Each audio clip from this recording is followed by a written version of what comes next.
नमस्कार, आप देख रहे हैं न्यूज भारत 24 और मैं हूं आपके साथ अजय झा। हाजिर अब तक के 10 बड़ी खबरों के साथ।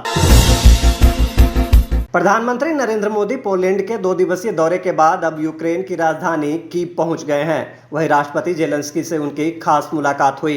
इससे पहले उन्होंने कीव पहुंचकर भारतीय समुदाय के लोगों से भी मुलाकात की। पीएम मोदी कीव में महात्मा गांधी की प्रतिमा पर श्रद्धांजलि अर्पित करने पहुंचे। कई अहम मुद्दों में वे जेलेंस्की से वार्ता करेंगे। रूस यूक्रेन युद्ध के बीच पीएम मोदी के इस दौरे को काफी अहम माना जा रहा है। विधानसभा चुनाव की घोषणा के बाद कांग्रेस सांसद राहुल गांधी ने बड़ा बयान दिया है। राहुल ने कहा कि कांग्रेस का जम्मू कश्मीर के साथ गहरा रिश्ता है। उन्होंने कहा कि खुद मेरा खून का रिश्ता है। वहां के लोगों के दिलों में जो दुख दर्द है उसे मिटाकर उन्हें उनका स्टेटहुड और रिप्रेजेंटेशन वापस दिलाना ही मेरा सबसे बड़ा लक्ष्य है। मैं जम्मू और कश्मीर के लोगों से मोहब्बत करता हूं। ये बहुत पुराना रिश्ता है, खून का रिश्ता है। हिंदुस्तान की हिस्ट्री में आज़ादी के बाद बहुत सारी बार यूनियन टेरिटरीज को स्टेट में बदला गया है, मगर एक ही उदाहरण है जब स्टेटहुड छीनकर यूनियन टेरिटरी बनाई गई है। ये पहली बार हुआ है, इससे पहले ये कभी नहीं हुआ था।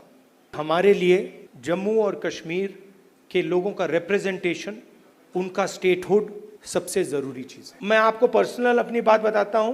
मैं लोकतंत्र की रक्षा करता हूं, पूरे देश में करता हूं, रिप्रेजेंटेशन की रक्षा करता हूं, मगर मेरे लिए जो जम्मू और कश्मीर के लोगों के दिल में दर्द है, दुख है, डर है, उसको मिटाना मेरा लक्ष्य है।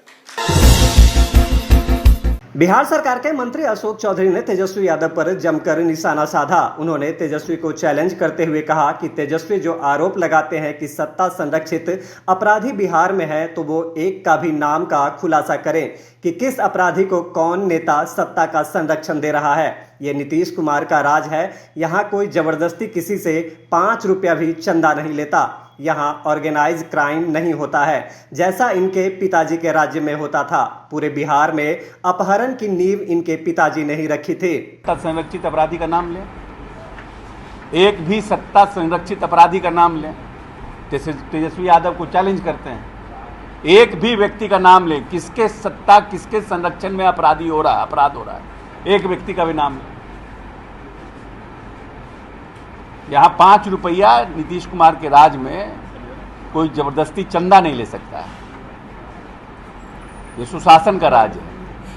घटनाएं हो रही है, हम ये नहीं कहते हैं घटनाएं नहीं हो रही, लेकिन कोई घटना ऑर्गेनाइज घटना नहीं है।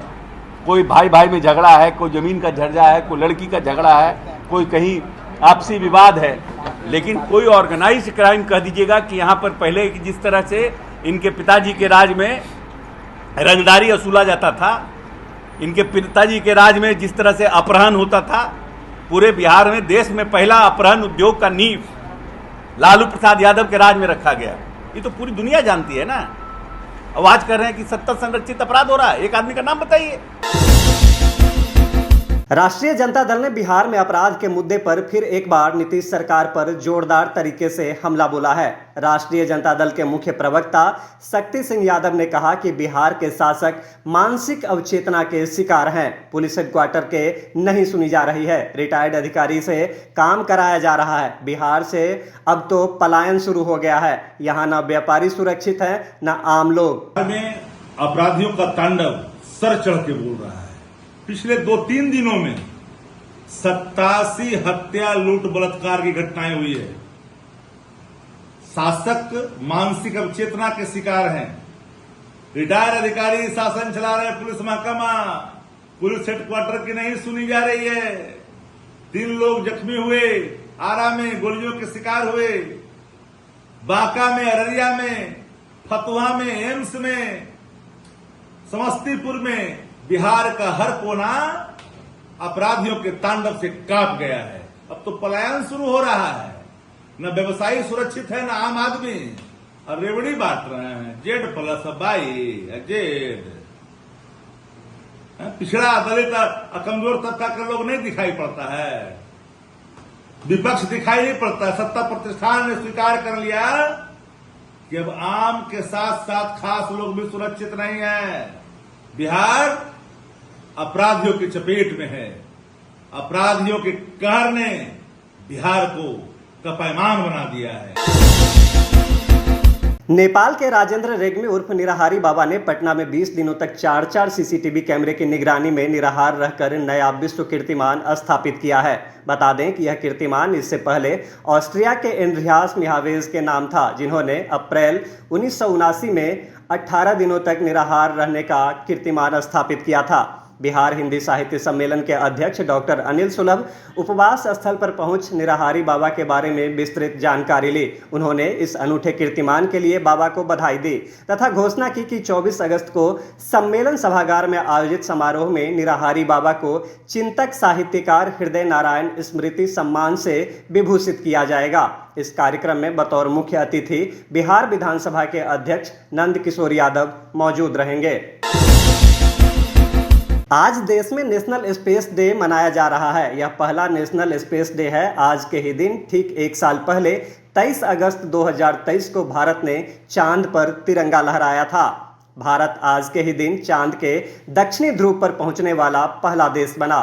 चंद्रयान 3 मिशन के विक्रम लैंडर ने चांद की सतह पर सॉफ्ट लैंडिंग कर इतिहास रच दिया था। प्रधानमंत्री नरेंद्र मोदी ने उपलब्धि की खुशी में नेशनल स्पेस डे मनाने की घोषणा की थी। दरभंगा में शराब पार्टी के साथ बार बालाओं का अश्लील डांस, ये सब करने वाला कोई और नहीं, जिसके कंधे पर शराबबंदी रोकने की जिम्मेदारी ग्रामीण स्तर पर सबसे ज्यादा है, उन्हीं के द्वारा ये आयोजन किया गया। केवटी थाना के 2 चौकीदार के द्वारा पूरा आयोजन किया गया था। केवटी थाना क्षेत्र के रेनवे में एक युवक के जन्मदिन की पार्टी में थाने के 2 चौकीदार के साथ इलाके के शराब कारोबारियों के द्वारा शराब पार्टी के साथ बार बालाओं के अश्लील डांस का आयोजन एक घर में किया गया। वीडियो में देखा जा सकता है कि कुछ युवक जुटे हुए हैं, जिसमें कुछ स्थानीय और कुछ इलाके में शराब के कारोबार से जुड़े हैं। उनके साथ केवटी थाना क्षेत्र के 2 चौकीदार भी शामिल हैं। मधुबनी में यातायात व्यवस्था सुदृढ़ बनाने को लेकर निधि चौक से थाना चौक तक सड़क पर डिवाइडर का कार्य किया जा रहा है। वहीं तेज रफ्तार से अनियंत्रित ट्रक डिवाइडर पर चढ़ गया। डिवाइडर से टकराने के बाद मुख्य मार्ग घंटों जाम हो गया। सूचना पर पहुंची नगर थाना के पुलिस के द्वारा घटना स्थल पर यातायात व्यवस्था सुदृढ़ किया गया। इसको लेकर नगर थाना अध्यक्ष सत्येंद्र कुमार ने जानकारी देते हुए बताया कि ट्रक चालक पर विधि सम्मत कार्रवाई की जाएगी। रात्रि करीब 3 बजे के लमसम में एक ट्रक डिवाइडर से टकराई है। उसमें ये पता चला कि ट्रक के द्वारा ड्राइवर के द्वारा पूर्व में आया गया था, तो वहाँ डिवाइडर नहीं था। और कल रात में आया तो ड्राइवर को आइडिया न लगा कि वहाँ डिवाइडर बना हुआ है, और सामने से जो गाड़ी आ रही थी उसके लाइट से वो चकमा खाने की वजह से उसको अनियंत्रित होकर ट्रक डिवाइडर से टकरा गई और उस पर चढ़ गई है। तो उसमें अग्रिम कार्रवाई हम लोग कर रहे हैं। अभी सारा सामान उसका हटवा करके उसके बाद अग्रिम कार्रवाई हम लोग। मध्य नेपाल में शुक्रवार को एक भारतीय यात्री बस के मर्सियांगडी नदी में गिर जाने से कम 15 लोगों की मौत हो गई। रिपोर्ट के मुताबिक बस में 42 यात्री सवार थे। गोरखपुर से यात्रियों को लेकर नेपाल गई एक भारतीय बस शुक्रवार को सुबह हादसे का शिकार हो गई। बस पोखरा से काठमांडू जा रही थी। तन्हानु के एसपी वीरेंद्र शाही ने हादसे की जानकारी दी है। स्थानीय पुलिस कार्यालय के निरीक्षक अबू खैरनी ने मौके पर मौजूद सेना और सशस्त्र बलों को सूचित किया। बस का नंबर UP 53FT 7623 बताया जा रहा है। बिहार वेब मीडिया नियमावली 2021 एवं बिहार वेब मीडिया नियमावली 2024 में निहित प्रावधानों के अंतर्गत वित्तीय वर्ष 2024-2026 के लिए सरकार की योजनाओं और कार्यक्रमों के प्रचार प्रसार के हेतु सूचना एवं जनसंपर्क विभाग अंतर्गत DAVP non DAVP web media को सूचीबद्ध किया जाना है, जिसके लिए आवेदन की अंतिम तारीख 6 सितंबर तक है।